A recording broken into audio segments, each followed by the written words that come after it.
Director of Ethnic Media Services. Today, we are focusing on one of the most lethal but underreported side effects of the pandemic, the threat of famine, which now is on the horizon for millions of people from Asia, the Middle East, Africa, Central, and Latin America, according to the United Nations World Food Program. When we first read reports about the threat of famine, my immediate thought was of the central role ethnic media play in mobilizing relief from diaspora populations when earthquakes, hurricanes, and tsunamis hit. I remember the tsunami led to 20% of all relief sent by the United States for victims came from Asian Americans inspired by ethnic media outlets. I know this because we did a multilingual poll that documented it.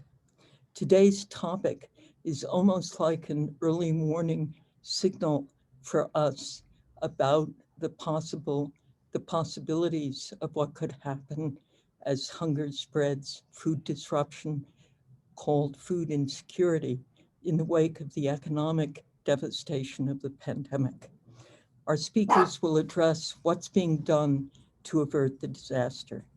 We're honored to partner with the United Nations World Food Program in presenting today's topic.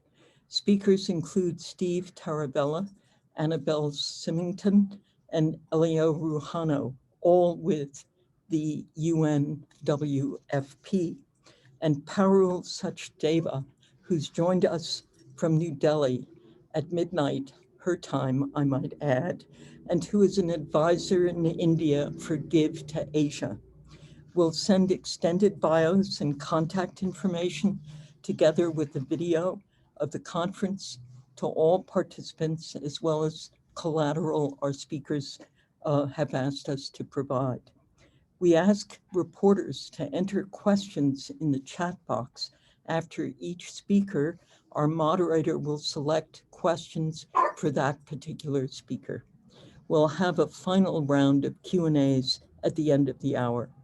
Our thanks to our interpreters, Oscar Arteta and Jackie No, who provide simultaneous interpreting in Spanish and Korean, and to our conference coordinators, not my dog, who wants a word in edgewise, and to our conference coordinators, Pilar Marrero, Sunita Sarabji, Tanu Henry, and Anthony Advincula. I'm turning the conference now over to today's moderator, Sunita Sarabji. Good morning, everyone. And I think in the interest of time, let's get right to it. First off is Steve Taravella. He's the senior spokesperson at the UN World Food Program. Mr. Taravella, welcome to the call. Unmute.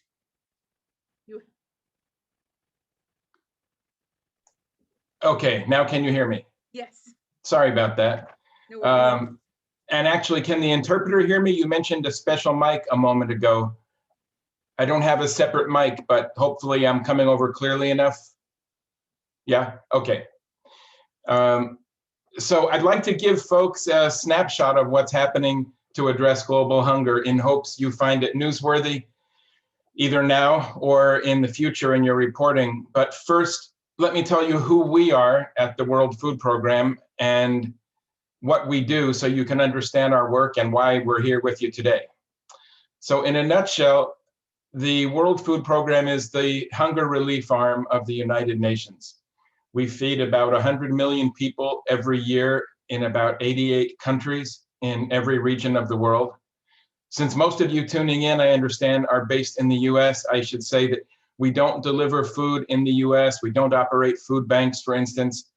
As a UN agency, we go in only where we're invited, which mostly means the developing world.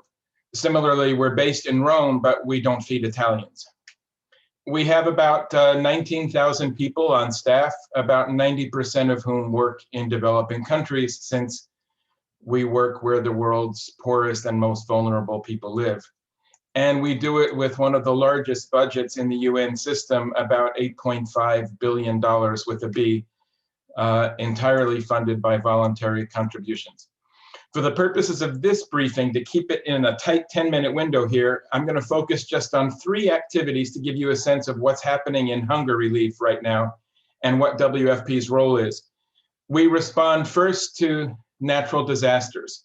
So things like the 2010 earthquake that rocked Haiti, the typhoon that Sandy mentioned, that devastated the Philippines, Cyclone Idai that destroyed parts of Mozambique in 2019. Second, conflict. What you all see happening in places like Yemen, Syria, South Sudan, and the connecting tissue between those 2 things, natural disasters and conflict, is really disruption to normal food distribution channels. So when things like, roads are bombed and food can't reach people who need food, the UN steps in. The third activity that I would flag is the large umbrella of ongoing development aid, not in an emergency context like those 2. Things such as school meals. We provide meals in the classroom to students in about 50 countries, very often the only meal they get any day. We help pregnant women and new mothers understand nutrition. We help communities become more resilient to climate shocks so that they can weather future disasters with less suffering. We help small farmers find markets for their produce. So there's a lot more than the emergency response. And I thought I'd throw that out there to give you a fuller picture. What we actually provide, we don't provide nice, tidy food baskets of the sort you might see in the parking lots of churches and US food banks right now in the States. We provide, and we don't provide in most cases hot meals. We provide the very basics to help people sustain themselves, either until long-term solutions can be developed, mostly because the communities we work in may not have cooking facilities or electricity or refrigeration. So we provide things like flour, rice, lentils, split peas, cooking oil, salt. And to accomplish that, we have about 5,000 trucks, 20 cargo ships, and about 100 planes somewhere on the move every day, somewhere in the world. So why am I telling you all this in hopes that you'll find our work newsworthy? It's because for some years, we and others working on global hunger, including many national governments, were really effective in chipping away at hunger rates. And we were bringing hunger down to what we hoped would be the 0 hunger goal of the UN, meaning no hunger by the year 2030. It's pretty clear now that's not going to happen. Over the past few years, each year, we've seen hunger rising. So a significant and very disappointing change in that trend. Right now, there are about 690 million people hungry in the world. So what's changed to make that trend go in the wrong direction? It's what I call the 3 C's: conflict, climate, and COVID. So conflict, I think it's fair to say that the largest hunger crises right now in the world are the direct result of man-made conflict, things that are entirely preventable. What we see in Yemen, South Sudan, Myanmar, Syria, and other places. Fighting makes it often impossible for people to access food. When roads are bombed, trucks carrying flour and lentils can't get through, right? When airstrips are destroyed, planes carrying cooking oil can't land. And when fighting continues day and night, hungry people can't venture out safely to seek food, nor can aid workers venture out safely to provide food. Basically, when people are fighting, they're not farming. So violence and conflict is the single biggest driver of hunger right now, and which is why Sandy mentioned the threat of famine several times in her introduction. Violence is threatening food security in other ways, like terrorist acts against villagers and aid workers. Al-Qaeda, Al-Shabaab, Boko Haram, ISIS, 12 years ago when I joined the World Food Program, who would have thought those things would be part of our vocabulary, but they are. And maybe some of you saw the news early this week about a WFP staff member killed in the Democratic Republic of Congo, along with the Italian ambassador to the DRC while they were visiting a school feeding site. These are not academic risks. These are very real risks. So in addition to conflict, I would say the second C is climate crises. This is something that looks different in different places. So maybe in Zimbabwe, it's drought, and in Sudan, it's rains and flooding, but the challenge is the same. It's communities that are devastated and lack the resources to recover without international help. Now, on top of conflict and climate crises, we have COVID. COVID is making the poorest of the world poorer and the hungriest of the world hungrier.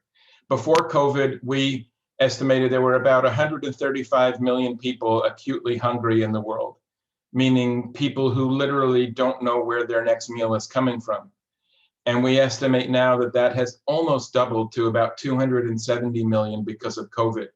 Not entirely because of the health impact of the disease, the epidemic, but the economic impact, things like significant drops in remittances, which make it very hard for people to procure food. So I said at the start that we feed about 100 million people a year because of COVID and continued conflict. Last year, that rose to 114 million people. That's the greatest caseload WFP has had in any year in our 60-year history. And this year, we expect it might rise to about 120 million. That's pretty astonishing. So these three things, conflict, climate, and COVID, have pushed the world closer to famine in a number of countries, especially in parts of 4 countries: Yemen, South Sudan, Nigeria, and Burkina Faso. I won't go into any detail on that because Annabelle is here, and since Annabelle has spent so much time in Yemen, she's in a better position to share with you firsthand what that means. But I will say this, that globally, the threat of famine in those 4 places and elsewhere means that WFP just does not have the resources to meet that need and avert famine. So we're asking globally for $13.5 billion for our budget this year, but we forecast being able to raise only about 7.8. That's a very significant gap. So maybe the last thought that I will leave, and I think we're just hitting 10 minutes here, the last thought I'll leave you with is that in that light, we're making an appeal, which is important for journalists to understand, to the world's exceptionally wealthy people to help us close that gap. About $10 trillion in global wealth is held by just about 2,200 people, all billionaires. And given that some individuals with net worth in the billions significantly increased their personal net worth during COVID, at a time when many others were suffering greatly and unexpectedly, we're appealing to those remarkably wealthy people to appreciate the dramatic difference they could make in saving lives by contributing even a small part of that, and even just once. And I think I'll stop there, but I'll say that in the packet Sandy mentioned, we'll share with Sunita some resources that you might find helpful for stories in the future, a database of photos we have and video and websites in different languages and the like, because we would really welcome any of you interested in covering this really important issue. Thank you, Steve. Yes, our first question is from Oni Advincula. Oni, could you ask your question, please?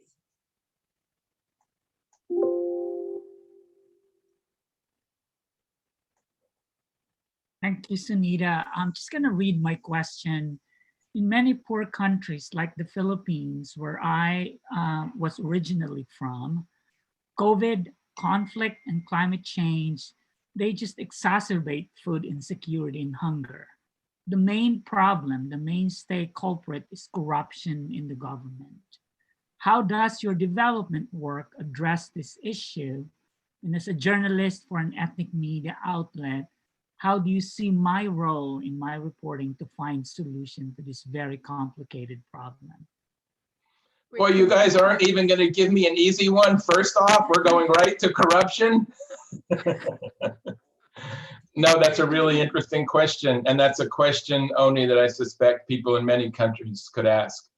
The reality is WFP, like all UN agencies, operates in country at the pleasure of the national government.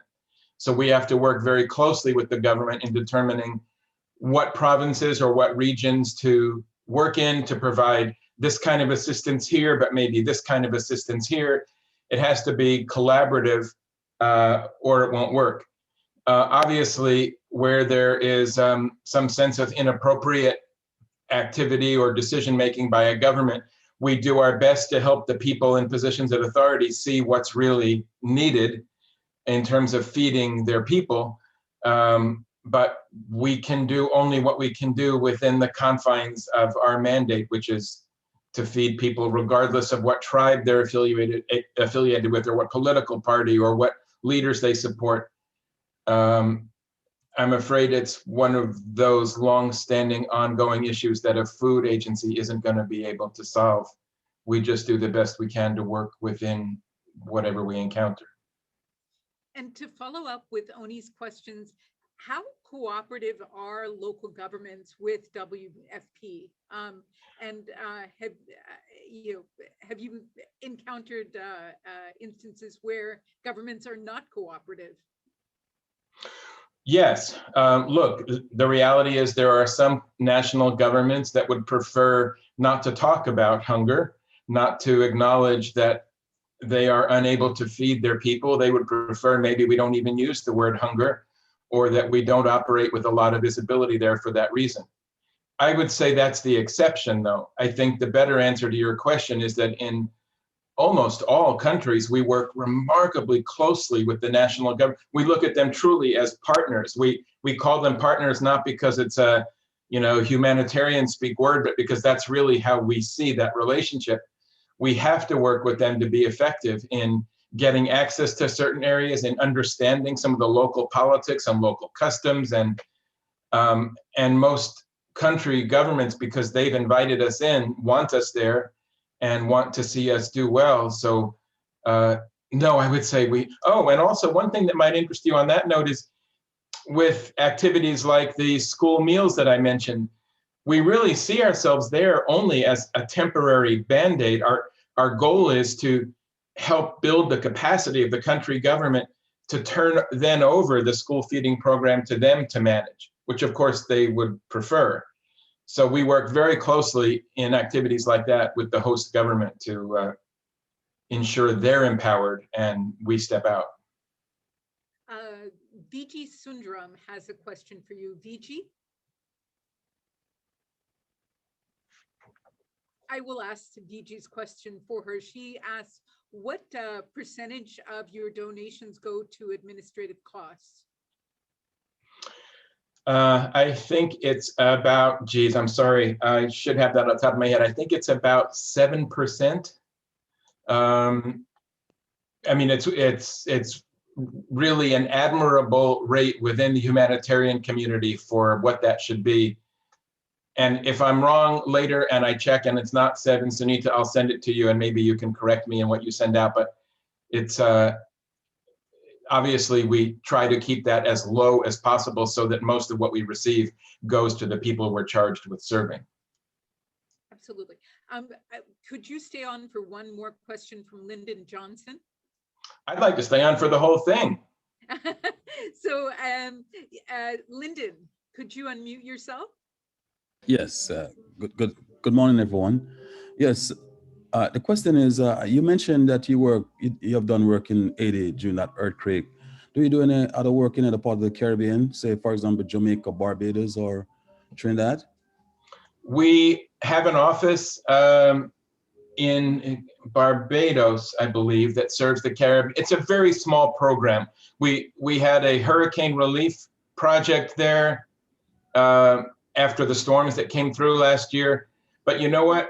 Rather than my risking misspeaking, Elio is on the line, who handles communication for us in that region, and can probably answer that question better than me when he speaks in a few minutes. But yes, we have a program there. It's just not as large, obviously, as some of the famine threatened programs we're talking about. Thank you. Thank you so much, Steve. And I think Sandy may have mentioned this, but I want to stress it again. We, at the World Food Program last year, won the 2020 Nobel Peace Prize for its work to eradicate hunger. And we are very delighted to have you all here to speak at this very important briefing. We move on next to Parul Sachdeva from Give to Asia. She's the in-country advisor. Parul. Good morning or good evening to you.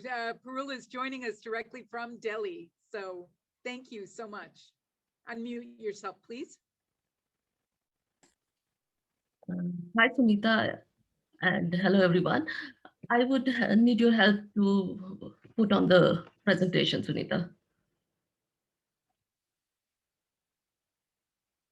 Jessica, could you please run Parul's slides? Yeah, thank you. I'll be basically talking today about three parts of my, there are three parts of my presentation. One definitely talks about pre-pandemic situation in terms of food security in India. Second talks about the situations during the lockdown, the severe phase of lockdown where everything was closed. And now when we are still in pandemic, but the restrictions have eased out. So there are three parts to my presentation in terms of how food security looks like in these three stages. So next slide. Talking about pre-COVID stage, India, as you know, with 1.3 billion population, has a distinction of being the country with the largest population of food insecure people. So in terms of numbers, we have the largest number of food insecure people. In terms of some more figures that I would like to give you here is that India accounted for 22% of global burden of food insecurity, the highest for any country between 2017 and 2019. So in terms of numbers and percentages, you see that we have the largest and sheer largest numbers of people who are food insecure. So every 1 in 3 people face moderate or severe food insecurity. Like my earlier speaker, the causes definitely stay the same, which are definitely climate changes, socioeconomic condition, conflict, yes, the bigger issue, in-country conflict, conflict with region, in the region. So all that conflict definitely is impacting farming as a livelihood activity. The natural hazards in this part of the country, part of the region also has affected agriculture. Then definitely the laws related to farming, there are pests, there are chemical issues. So those are the different issues that has affected agriculture and livelihood. Giving you another fact is that India ranked much below Nepal and Pakistan in South Asia in terms of global hunger index. So that was the scenario we were in before pandemic. And then pandemic hit us in last January, Feb. And this was a double kind of a stress for people already struggling with poverty, economic crisis, marginalization, and many other reasons which were giving them less food to eat. Next slide, please. Yeah, so what happened when actually pandemic happened? We were already a food stressed country. So when pandemic happened and the lockdown started in March last year, there was a huge exodus of migrant population. We have almost 139 million migrant population in India. These are the people who come from rural areas to the cities to work, and they work as informal workers, they work as factory workers, hawkers, street vendors. So small enterprises, these people work in these kind of jobs. So they started looking at their insecurity of livelihood, their income. Some of them are daily wage earners also. So when lockdown happened, they had no other option to go back to villages. And since transport was not working, that was also restricted, they planned to move by foot. So you might have seen large number of pictures where hundreds and hundreds of people with their families, small children, were moving to their villages, and there were highways with people, walking on foot. So that shook the conscience of the nation as such. But yes, there were efforts put in by the government and by civil society, but they were far few and much later that when it came in. Uh, the Even now, when we say that the restrictions have been eased out and these people have come back to cities in search of their jobs, but the jobs are far few now. There's economic slowdown, their jobs are much lesser, and some of them are not bringing back their families. The children who were going to school, they are now back in the villages. The studies have been disrupted. So the families have been disrupted as such, and definitely there's lesser food on the plate. In terms of few surveys that are being done by civil society organization, we see that a recent survey done uh, uh, by an organization which says that 8 in 10 are eating less food than before the pandemic. So there's a lesser food on the plate, we know that. This is a small survey because we know that the manifestation of pandemic is still working out, and we know there would be more facets of pandemic that would be seen in times to come. But this is the immediate effect we are seeing on the food plate of a marginalized person. So people have taken loans to cover their expenses, and there is less money. There, 8 of 10 people do not have money to pay for their next rent. So the economic slowdown post-pandemic has hit people really hard in such ways. We have also seen that when lockdown happened last year during March, in April, it's a reaping season in India, harvesting season. So there were disruption to food chain, supply chains, which has affected more than 100 million people and their incomes. People were not able to harvest their crops in time. So this has affected badly to their income for that year. Next, please. What happened when actually pandemic happened? There was a government response to it in terms of government announced that they are giving a 1.7 trillion package, but and this package included giving food grains to people through a public distribution system. So there were additional food grains given to people. And this scheme was earlier for 3 months, then it was extended to 8 months. So there was extension food given to the people who had ration cards. And there was a small amount of cash transfer also, which was a very small amount of 500 rupees for 3 months. So I don't know, there was a lot of critique about this package in the sense that this definitely not covered everybody universally in terms of giving food grains, because not everyone has ration cards. We don't have universal ration cards. And second, the informal workers, they were completely left out in this package. The people who were in the informal economy, there's a large number of workers in the informal economy. This package was silent for them. And third, definitely was the sheer small number of this package. This was less than 1% of the GDP. While we compare it to other European countries, the countries gave more than 15% of their GDP. So in terms of sheer number, it was much smaller.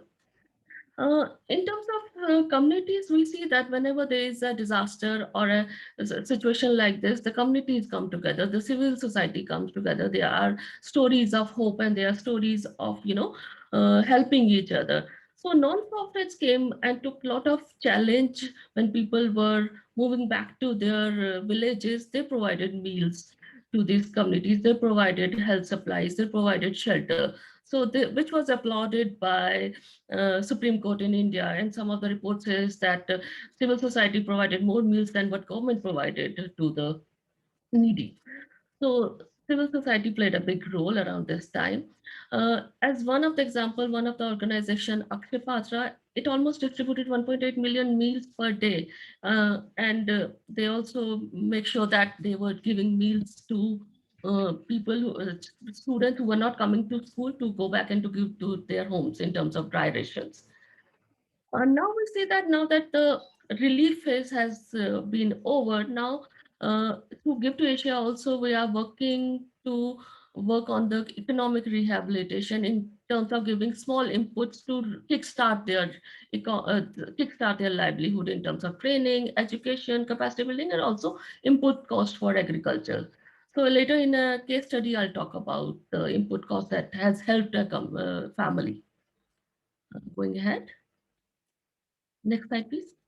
Yeah, this is another small case study where you can see that this female, this is she lives in a shanty and she lives in Delhi. This is a picture of New Delhi, little starting picture, but she lives on there are 16 families that live in a community, and these families kind of were selling fish when they were normal times before pandemic. And when the pandemic hit and lockdown started, they had no other option because there were no customers and they were not allowed to go out of their homes. So that hit him really hard. They had children, almost 8 children, and they were really famished. So one of our grantee partners, Seeds, actually helped them provide relief in terms of food, and which was shared not between this family, between all the 16 families which were living in that cluster. So we see that the sharing and that story of resilience coming out of such situations also. Going next. Peru, I'm sorry. We wanted to have time for just a couple of questions. I'll just take one more minute. Okay. This last case study basically talks about, like I was talking about, providing agriculture input cost to the family. This family couldn't sell its harvest during the pandemic, and they were not left with money to even buy seeds. They spent all their money actually to buy food for them during the lockdown period. Now, with little support, they could buy now seeds, and with seeds, they can now hope for a livelihood for next season. So these are the kind of activities that we wish to promote, and that's the kind of activities I think that provide some kind of a solution for livelihood regeneration in country like ours. Thank you so much.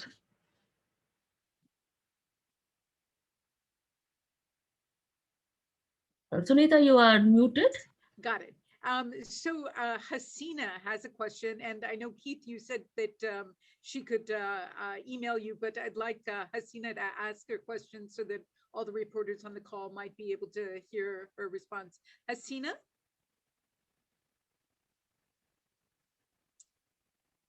So I'll ask Hasina's question for her. She says, do you have information on the pandemic and food insecurity in Sri Lanka, Pakistan? There was a question about Nepal as well. If you could, I know the time is limited, but if you could discuss some of the issues in those countries, that would be terrific. We Give to Asia work in all the Asian countries, and we know that from my interaction in South Asia, we know that the people face similar situation in definitely in Nepal, which similarly has a large migrant population going from India to Nepal, because these people come to India to work. So they went back and they were faced loss of livelihood and food insecurity. Similar were cases in Bangladesh, where migrants moved to their native places and their livelihoods were jeopardized. We have similar stories from Pakistan, but to have a specific information on these countries, we have country advisors in all these countries. So we can definitely provide more specific information if required. Parul, thank you so much for joining us today. Appreciate it. We move on to Annabelle Symington, who is going to brief us on the crisis in Yemen. Annabelle, welcome. Thank you, Sunita, and good morning or good evening to everyone. So I am the head of comms for WFP in Yemen, usually based in Yemen, although I'm calling in today from London. So I'm just going to give you a brief overview of the situation in Yemen, which is commonly described as, unfortunately, as the world's worst humanitarian crisis. It's an unfortunate label that Yemen earned in late 2018 and remains very true to this day.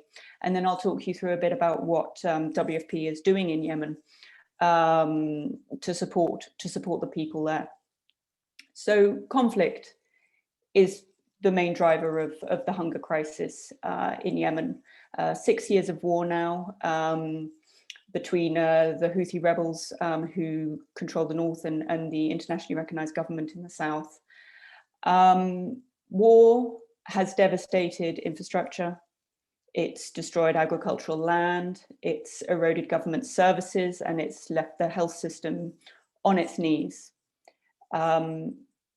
About 4 million people have been displaced. Now, these are internally displaced people. We haven't seen a big refugee outflow from Yemen. So these are people who have remained within Yemen, but have been displaced. So that's 4 million out of a population of 30 million.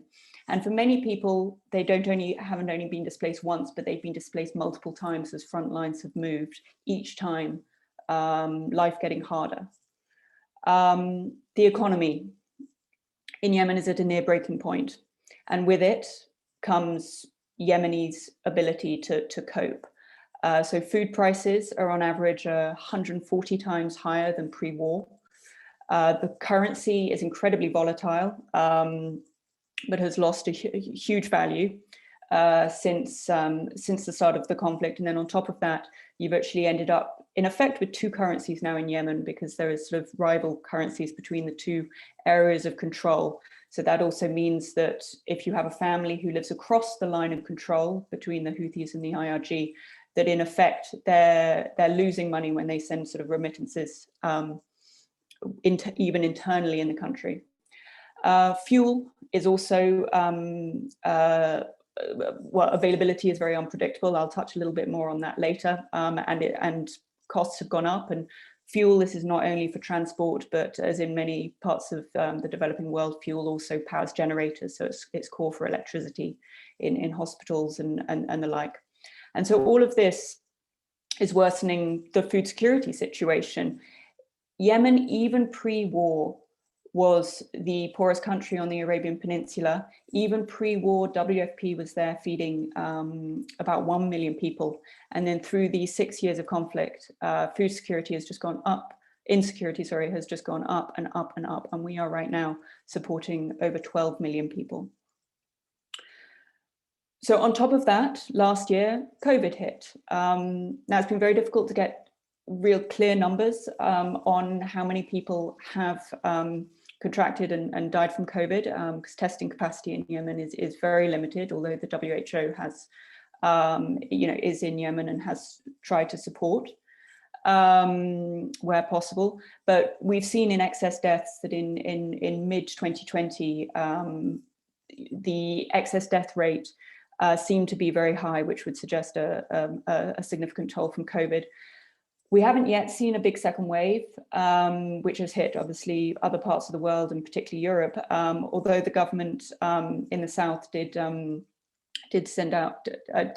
warn just this week that they felt that a second wave was maybe coming. So that is something that we are, obviously concerned about and will be watching very closely. There hasn't, at the beginning of COVID, there was a lockdown, but that actually was lifted quite early.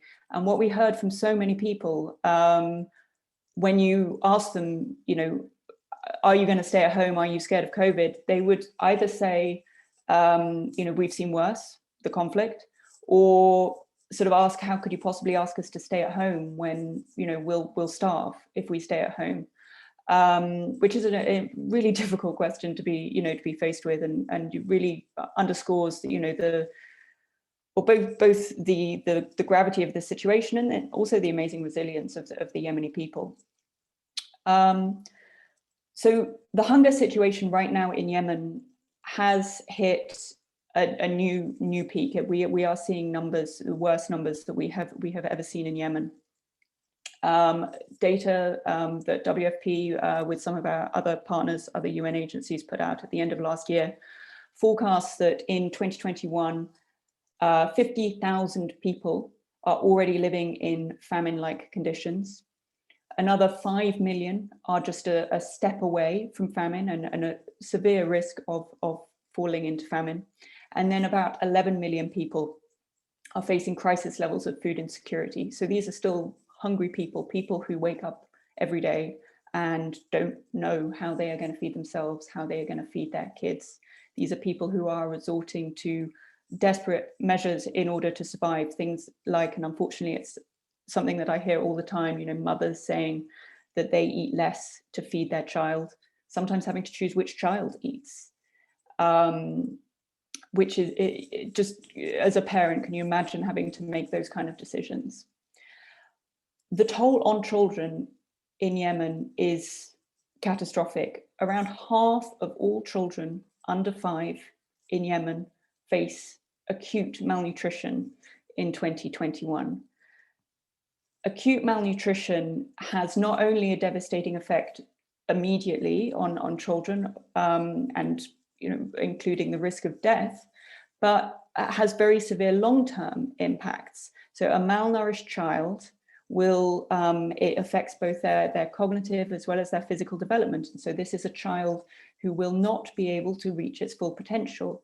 So the impact of malnutrition on Yemen will be felt for generations to come. And I think, and that is quite important as we think about how we address the situation in Yemen, is to think, this is the generation that Yemen needs to rebuild when peace finally comes. But right now they are being, being severely impacted by acute hunger, leading to malnutrition. An acutely malnourished child is 9 times more likely to die than a healthy child. Preventing malnutrition amongst children starts with the mother, and during pregnancy, and then also through the first months of a child's life during when they are being breastfed. But 1.2 million mothers, pregnant or breastfeeding mothers, are also malnourished. So that will have a direct impact on their child. What really worries us is that any shock risks pushing the hunger numbers up still further. So these terrifying numbers that I have just run through, we are deeply concerned that they could prove to be an underestimate because of various things that are kind of coming together to actually potentially make the situation worse. Right now, we are seeing some of the fiercest fighting that we have seen throughout the 6 years of war in Marib. Marib is an area that actually has been relatively calm through the first few years of conflict, and that meant that it became a safe haven. It was home to many of these displaced people. Now, that is the most active front line in Yemen. So you have these displaced people already living in camps or in host communities, already struggling, who are now being forced to flee again. On top of that, right now, there is a crippling shortage of fuel in Yemen because fuel vessels are being blocked from coming into the north, into the Houthi-controlled areas by the Saudi-led coalition. And this is threatening not only transport, but also availability of clean water and electricity, because sanitation plants rely on fuel to power generators, health facilities, again, because of the generators, and also high lack of fuel is also leading to higher food prices, because transporters are either having to ration their fuel, or they are having to purchase it on the black market, which is much more expensive, and then those costs get handed on to the consumer, and the Yemeni consumer can't cope with higher prices right now. It's also potentially going to impact our ability to deliver a food assistance, which is again of deep concern. On top of that, a humanitarian funding is a big problem. So actually funding for the response we are concerned as to whether we will have the funds this year to actually mount the level of response that we need. Despite this very bleak picture that I've just painted, Yemen is not actually formally in a famine. A famine has not been declared in Yemen.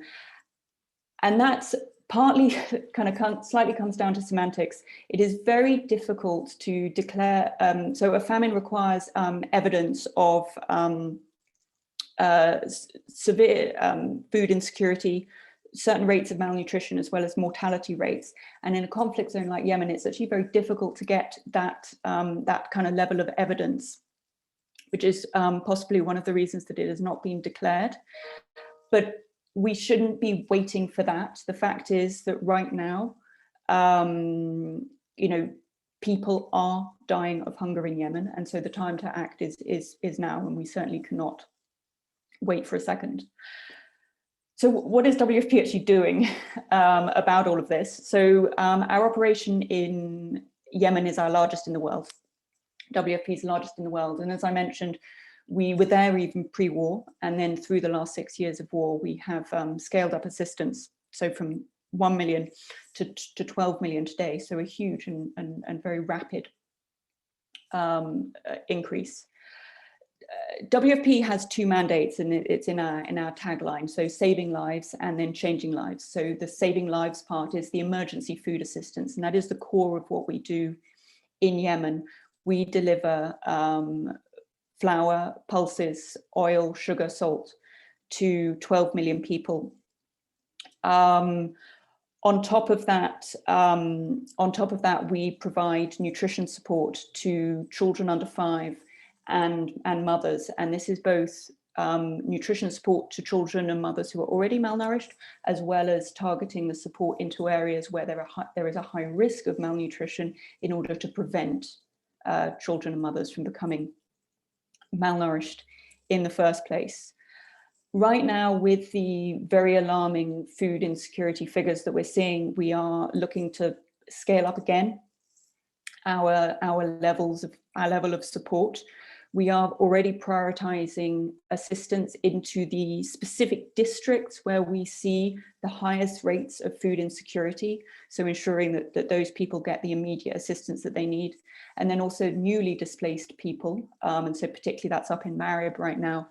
When a family is newly displaced, they might not immediately have access to cooking equipment. So we actually provide, instead of the basic rations of flour, etc., we provide them with canned goods, so things that don't necessarily require cooking facilities. On top of that, even though Yemen is in the midst of a conflict, and even though it is an emergency situation, we do also provide support in order to try and boost the resilience of people, and to sort of seek to lay the groundwork for long-term support, for long-term recovery. That means, so in the areas, so we have a very detailed sort of map of the areas with the highest rates of food insecurity. Those are the places which are getting the emergency food assistance. And then in the areas where the food security situation is a little bit better, we actually provide support in order to communities, to allow them to rebuild things like feeder roads, rebuild irrigation, rebuild water tanks. So all things that contribute towards long-term food security. We also, as Steve mentioned, yes. I'm so sorry, but this is the part that I hate, but I do have to allow Elio to speak. And what we're going to do is reserve some time afterwards. I hope all three of you can stay on for maybe a few minutes afterwards. We have a number of questions that I think any of you can answer, and we hope you'll stay on. But at this point, we need to move on to Elio, if you wouldn't mind. Of course. Please, Elio. Elio. Well, thank you, Sunita, for the presentation. I have to start by saying to my colleagues that the face of hunger in Central America has changed. And I get that, I'll get to that in a minute. And the reason for that is that since 2014, El Salvador, Guatemala, Honduras, and Nicaragua have been experiencing prolonged periods of droughts and excessive rains that actually destroy the crops and the livelihoods of farmer families. And this is a region where poverty, inequality, and climate shocks are at the root causes of food insecurity. Remember at the beginning, Steve mentioned the 3 C's. I think that in Central America, we're down to 2 C's. That's climate and COVID in this case. Fortunately, we had conflict in the past. Of course, we have some gang violence due to drug trafficking in the region. But for the most part, the most drivers of food insecurity in the region are basically climate change and COVID for the moment. Well, I'll have to say that even in 2015 and 2019, the region experienced, Central America experienced El Niño phenomenon. And we also found out in an analysis that we carried out that we found that 2015, in fact, was the driest year on record since 1981. So the situation was improving. You know, we had few rains at the end of 2019, but then in March 2020, we had the pandemic. Of course, you know, rural pandemics have been greatly impacted, but also urban communities. That's why at the beginning I said that the face of hunger had changed, because in the past, we were only focusing on the dry corridor where rural farmers live, but now because of the pandemic, hunger has expanded not just to rural areas, but also to urban areas. So the pandemic is affecting people all over the place, not just in certain areas. It's just not anymore a dry corridor thing. So let me hang on just a minute. So I have to say that why it's been so hard for the communities in urban and rural areas, because 50% of the labor in Latin America and in Central America as well, it's informal labor. I mean, informal economy, people who work on the streets, people who work, you know, for a few hours in a day and they get paid. And that even goes up to 70% in some countries. So what happened with the COVID restrictions, with the lockdowns, people could no longer go out to do, you know, to do their jobs, their day-to-day jobs. So they were having a really hard time. They couldn't meet their basic needs. They couldn't bring any money to their families. So what happened is that people were forced to reduce the amount of and the quality of the food they were eating, something that Annabelle even mentioned in the case of Yemen. Something similar happened here in Central America. But then, as you probably saw in the news, then the 2020 hurricane season came. It was horrible. It was the most active in history, 30 named storms. Then in late May, we have Tropical Storm Amanda hitting El Salvador, which was very strange because this storm actually formed in the Pacific. Normally you have hurricanes and tropical storms coming from the Atlantic basin. Now this one came from the Pacific, which gives you an idea of how crazy the weather is right now. So people in El Salvador say that this was the worst storm they have experienced since 1999 when Hurricane Mitch hit El Salvador. Well, then you have Hurricanes Eta and Iota affecting Central America. At least 6.8 million people were affected directly by the hurricane. That number could go up in the next few months to 7.3 million people, because people lost their livelihood, they lose their assets. The fishery sector, they lost their boats, their fishing nets.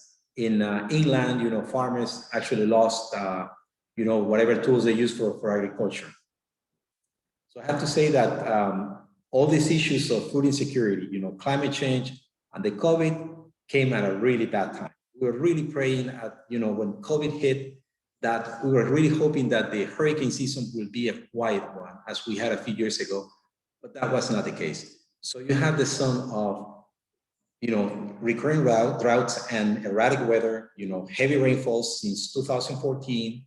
Then you have El Niño, plus you have the COVID-19 pandemic, and now you have the hurricanes. So really the situation is very, very bad. So stories across Central America are the same. We just recently posted on our website, WFP.org, the story of Marlene in Honduras, which I think exemplifies what people in Central America are going through. She basically worked selling food on the streets. She even had a peeling machine to peel oranges on the streets. Her husband worked as a bricklayer in the construction business. But due to the pandemic, due to the lockdowns, now he barely works 3 days a day, and he makes $10 a day per day.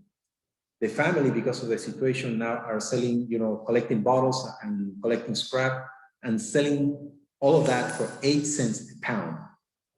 And they have 4 children on top of that.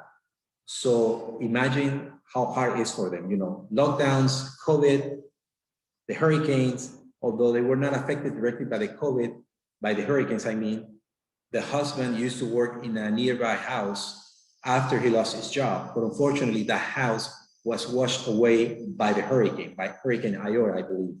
So he was left without a job. That situation forced them to join the migrant caravan in mid-January, if you may recall that event. But they crossed into Guatemala, but then in Guatemala they were stopped and they were returned, unfortunately. But for her fortune, we began distributions of food rations in her community, and Marlene and her family are actually WFP beneficiaries. So it's good that we managed to get to them. And I have to say that the situation is so bad that hunger back in 2018 to now in 2021 jumped from 2.2 million in 2018 to nearly 8 million today. So that gives you an idea of the situation. Now, what are we doing? What are we doing to help people in Central America to cope with the situation? As Steve mentioned at the beginning, and Annabelle also mentioned, we want to work with the communities and help them become resilient to climate change. Right now, besides COVID, the biggest challenge and the biggest threat they have to their livelihoods, it's climate change. And we are helping these communities to become resilient. How? We are actually helping to learn new techniques. For instance, in the case of Central America, families are used historically to plant their crops are beans and maize. But in the case of this region, these are very fragile crops. They need a lot of water. So if you plant crops like this, if you get a delay on the rains or get excessive rains, the crop is completely lost, okay? So we're helping them to find new livelihoods. For instance, we're helping some families to go into beekeeping, because in the case of beekeeping, if you produce honeybee, you can store it for longer periods. If you go into planting your maize and beans and you lose it, you have the alternative of selling the honeybee in the local markets. Another alternative that we have, that we're actually providing them with cash transfers. So we actually give them money so they have the opportunity to go to local shops and buy whatever food they need. Obviously, nutritious food. We're also helping families, to learn about nutrition. This is something that we found that it was needed in Central America. People just knew how to eat, but they didn't know what type of food they need. So they're finding new ways of finding new foods to feed their children and actually get a better nutritious food for their lives. So more or less, this is what I have right now. I have to say something that we're planning, we back in 2020, we reached 1.6 million people in Central America, only in Central America, and I'm talking about Guatemala, El Salvador, Honduras, and Nicaragua. But for 2021, due to the COVID crisis, due to the hurricanes, due to all these years of prolonged droughts and erratic weather, we are up to 2.6 million people in 2021 for the next 6 months. And for that, WFP needs $47 million to reach that population. And I'll leave it to that, and I'll take any questions you have. There are a number of questions in the chat box, but Annabelle, I would like to start out with you. We have a new administration, and I wonder what you see. I don't want to politicize this issue, but what do you see as an effective intervention by the US in Yemen? Well, as Steve mentioned, he alluded to the link between conflict and hunger, and the fact is that while conflict continues, hunger will continue in Yemen as well. And so we've been very encouraged by the steps taken by the new administration to prioritize Yemen, to bring attention to Yemen, and also to the strong words they've issued regarding bringing an end to the war. you know, peace is what Yemen needs, so we can address the food crisis, the hunger crisis there, and put Yemen on a more sustainable path into the future. The US is our largest donor in Yemen, and that partnership is very, very close, and hopefully will continue long into the future as well. Thank you. And Sandy had a question for Steve. Could you distinguish the factors that would mark a famine versus simply global hunger? Annabelle had touched on this a bit, Steve, but if you could amplify that. Sorry, the distinction between our work against famine and global hunger in general? Well, the distinction that how do you define a crisis as a famine rather than what are the factors that Annabelle mentioned some of them, sure, and I'm wondering if you could just talk about that for a little bit. Look, there's a very specific, precise definition of a collection of criteria that have to be met before famine can officially be declared. And it has to do with things like the percentage of people in a population of a certain size that experiences a death of X number of people under a certain age. I mean, it's very precise so that there's no hyperbole or overstatement, and that when we use the word famine, it really means something. In a nutshell, I think in lay terms, I would say famine occurs when malnutrition is so widespread that people are literally starving from lack of access to nutritious regular food. Yeah, I mean, look, we don't use the word famine lightly. We don't, because it really, I think it's a sign that we as a global community have failed, essentially, if famine is really occurring, right? But circumstances have to meet those criteria before we can use it. Annabelle talked about how difficult that is in a lot of settings. So that's what we're dealing with. So there are three criteria for famine. It is that malnutrition needs to be at over 20%. That food insecurity, so these are people with acute food shortages, needs to be at over 30%, and that death from either starvation or disease prompted by starvation needs to be at 3 per 100,000. It is very specific, and so very, very difficult to actually get that level of data in a conflict zone. In particular, which is one of the huge challenges. So we talk about Yemen being at acute risk of famine, and actually because of some of these challenges, there is a body that WFP doesn't actually declare a famine in the same way that WHO would declare a pandemic.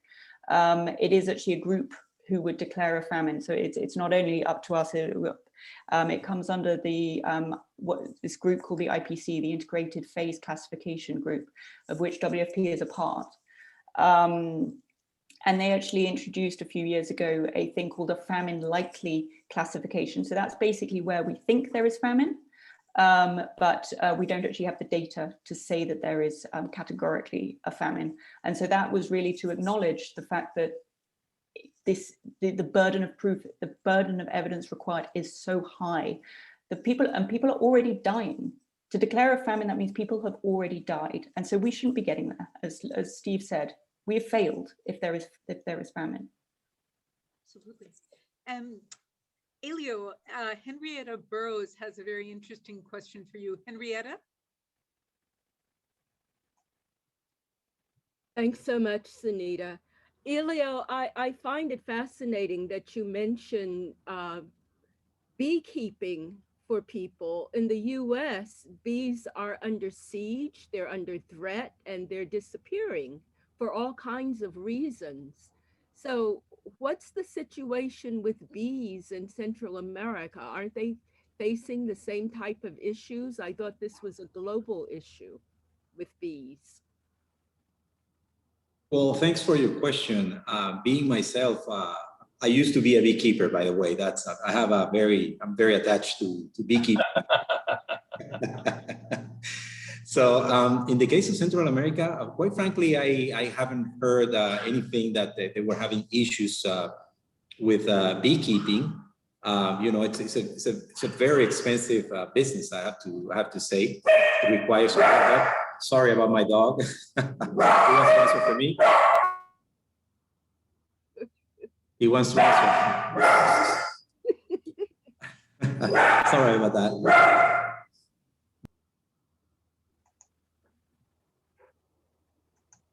Apologies for that. But quite frankly, I don't have information, Henrietta, about you know, have any issues with beekeeping in Central America.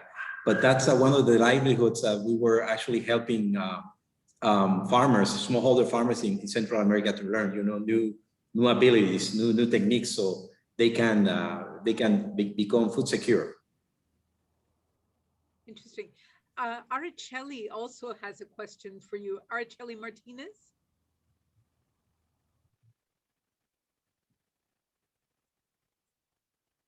I believe she's left. So let's move on. Jungwon Lee has a question about North Korea that I believe is directed at you, Steve. Jungwon? Yeah, hi, yes. I'm Jongwon Lee from Korea with the Korean news, and I would like to ask some country with authoritarian government. So some country like North Korea impose unreasonable restriction over UN food program in their territory. So recently, UN World Food Program showed concern of the work in North Korea due to unreasonable restrictions. I understand you does not discuss any political issue in certain country, but as a South Korean, I would like to help them. And so South Korean government also offered help to North Korea, but they refused. So how we and how UN food program approach to such country? What is the best approach to North Korea and other country with some with unreasonable restriction? Okay, that's a complicated one.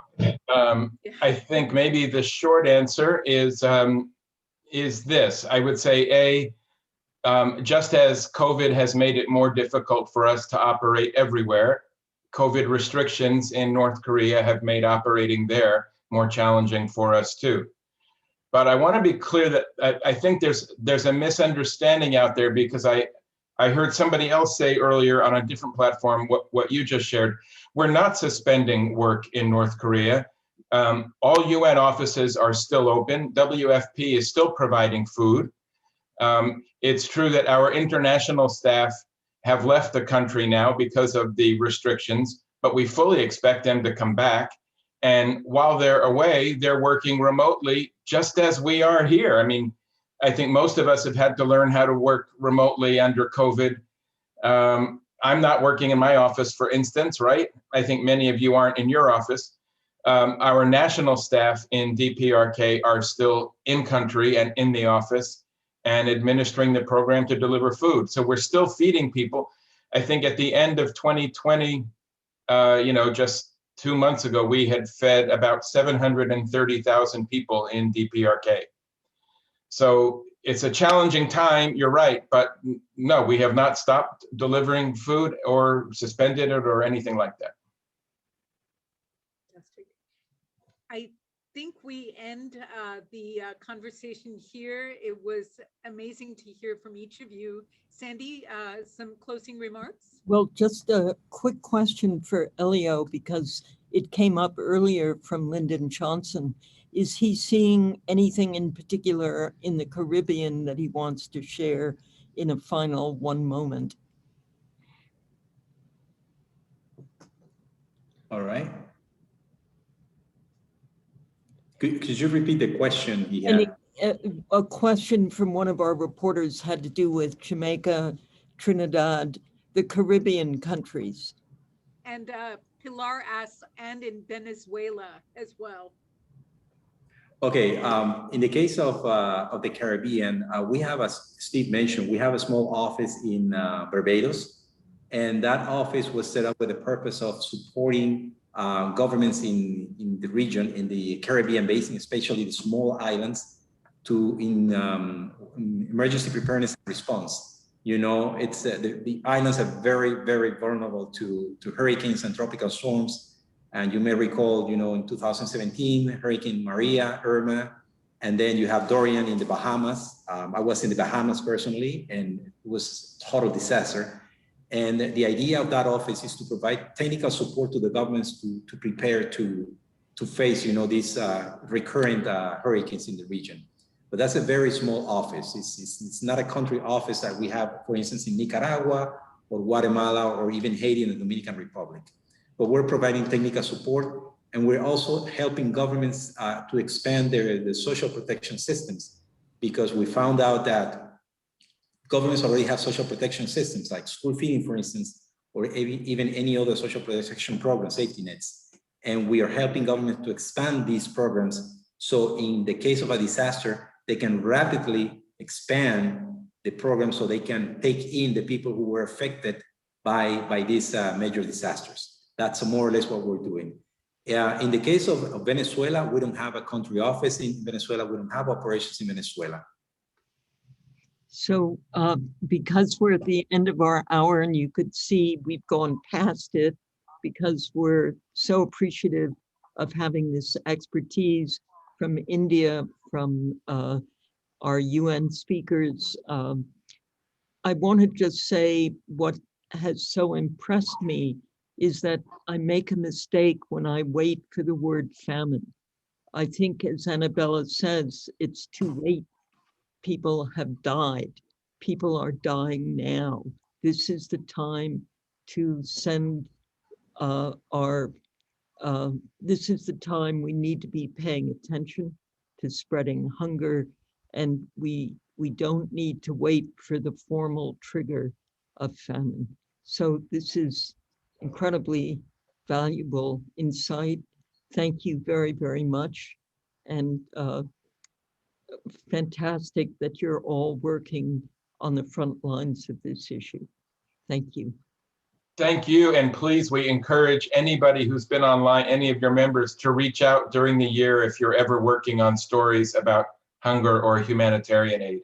We'd love to be a resource for you. Thank you. Okay, Steve, to share your information with our reporters? Absolutely. And I'll send you a few other things after this that maybe you could include.